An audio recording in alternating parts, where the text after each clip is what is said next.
Hi. So I want to have a chat with you today, this morning. Some things, a couple of things I've seen recently, things that have just come up. Um, I've heard about Mel Robbins, who I'm just learning about. Um, she's an HSP and she's done some great stuff on motivational speaking. I'll share a link to her with this video. But one of the posts that I watched of hers was how she'd lost a friend. So he's a famous individual. I don't really know anything about him.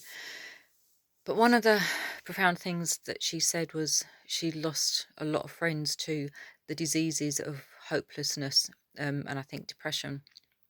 And I found it interesting that she called these things diseases, and I guess they are in some way.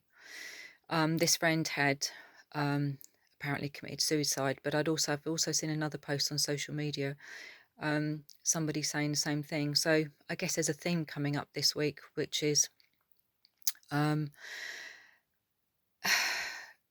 suicide, and it's a really tricky time of year.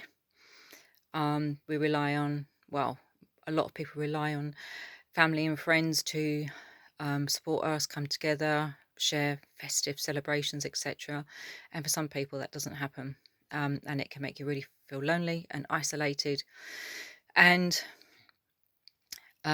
if you're a sensitive person or somebody that's really sort of wired in a certain way, that can actually set off all kinds of things going off in your mind, triggers, etc.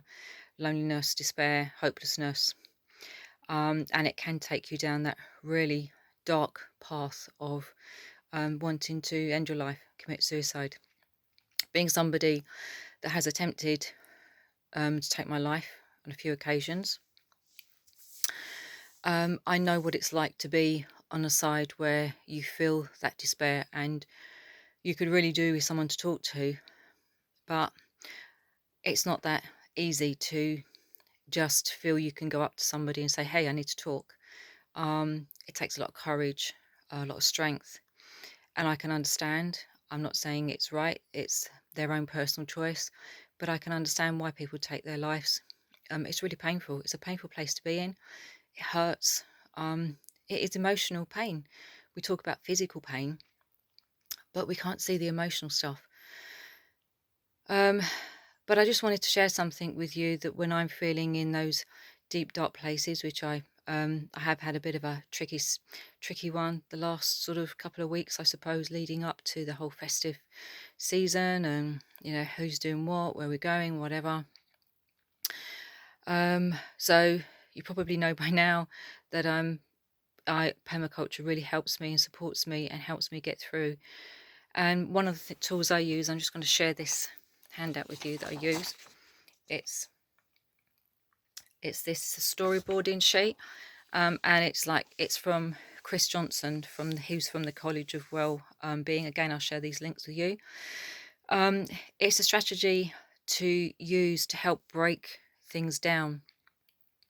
So starting small, slow solutions, if you like, on the adversity that you're facing and what your hoped for outcome is and where you actually want to get to. Then at the end, it takes you through different, helps you to create or write down as many solutions as you think you can, and you pick 2 or 3 of those and you work over the next 7 days to actually find a way forward. And I know not everybody has an opportunity to have tools and techniques to hand, and when you're in emotional pain, you're not even thinking that way, and I get like that sometimes.